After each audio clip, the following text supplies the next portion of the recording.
वर्णन है।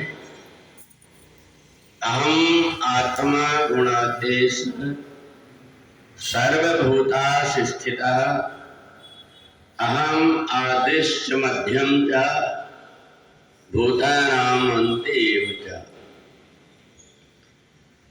विभूति योग में परमात्मा की दिव्य विभूति का वर्णन है कि संसार की ऐसी कोई जगह नहीं है जहाँ की परमात्मा नहीं है।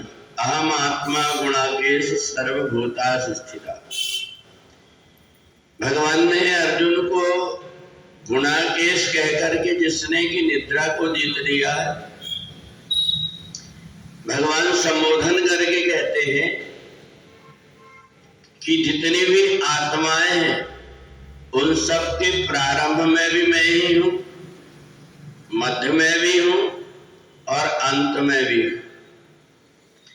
तो जो व्यक्ति ये समझता है कि सब जीवों के अंदर परमात्मा की शक्ति है, वो ईर्षा, द्वेष, घृणा, छोटे बड़े इस प्रकार का भेद छोड़ करके अपने आप को परमात्मा में लगाने की कोशिश करता है।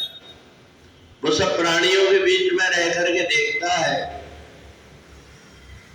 कि हर जगह जब वो परमात्मा है तो मैं अपने मन के अंदर भेद ना करके और समदृष्टि वाला बन जाऊं।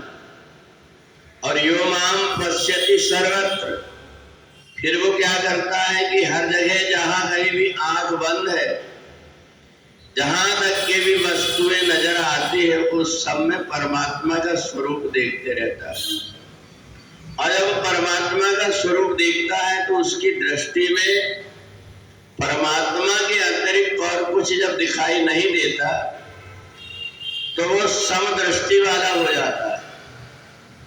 वो किसी के प्रति भेदभाव नहीं रखता, सबके अंदर वही परमात्मा उसको नजर आते हैं। और वो ये देखता है कि परमात्मा उसको जैसी बुद्धि दे रहा है, जैसा उसका कर्म है, उसके अनुरूप वो कर्म कर रहा है। तो इसलिए हम परमात्मा में अपनी दृष्टि को टिका करके रखें, बाहर की चीजों से हमारा मन हटा रहे। बाहर जो कुछ भी दिखता है, गो गोचर जहां लग मन जाई, सो सब माया जानम भाई। जहां तक भी हमारी दृष्टि जाती है वहां हमें सबसे पहले माया का बोध होता है। आत्मा ना दिखाई देकर के पहले शरीर दिखाई देता है, और शरीर देख करके हमारे मन के अंदर भेद पैदा हो जाता है, ये मेरा है, ये मेरा नहीं। और सबसे पहले धृतराष्ट्र के मन में भी यही आया कि मेरे पुत्रों ने और पांडवों के पुत्रों ने क्या किया। जबकि धृतराष्ट्र की समबुद्धि होती तो वो ये कहता मामका है, मेरे पुत्रों ने इस समय क्या किया। तो उसके मन के अंदर भेद दृष्टि थी, और जब तक भेद दृष्टि होती है तब तक परमात्मा को हम पहचान नहीं पाते।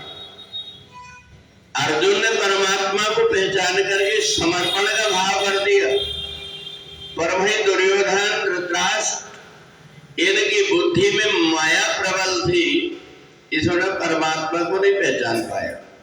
तो हमें अपनी दृष्टि को सम्यक दृष्टि बना लेना है, समदृष्टि बना लेना है कि जहां जहां तक के हमारी निगाह जाती है, आंख खोल करके दिखाई देखते हैं तो वह सब परमात्मा की विभूति ही है। और हम आंख बंद करके देखें तो भी परमात्मा की ही अनुभूति है। तो ऐसा मान करके जब हम इस प्रकार के भेद से हट करके आत्मदृष्टि में हमारी निगाह पहुंच जाती है, बाहर के वातावरण को छोड़ करके, शरीर के भेद को छोड़ करके जब हम आत्मा को देखने लगते हैं, हमें किसी को सताने का, हमें किसी को दुख देने का फिर मन नहीं करता। क्योंकि ऐसा लगता है कि मैं मालिक बन करके दूसरों को नौकर समझूंगा भेद है, क्योंकि मैंने तो देखा इदम खलविदम ब्रह्म, सब जगह जब उस परमात्मा को देखा है तो जो काम मैं कर सकता हूं वो दूसरों को कहना ऐसा लगेगा कि मैं भेद दृष्टि से कर रहा हूं। शरीर के अंदर रहने वाली आत्मा मेरे अंदर भी और दूसरों के अंदर भी वही है। अब ये व्यक्ति की अपनी भावना होती है कि कोई व्यक्ति दूसरों के काम में हाथ बटा दे, दूसरों को सहयोग कर दे, एक अलग बात होती है।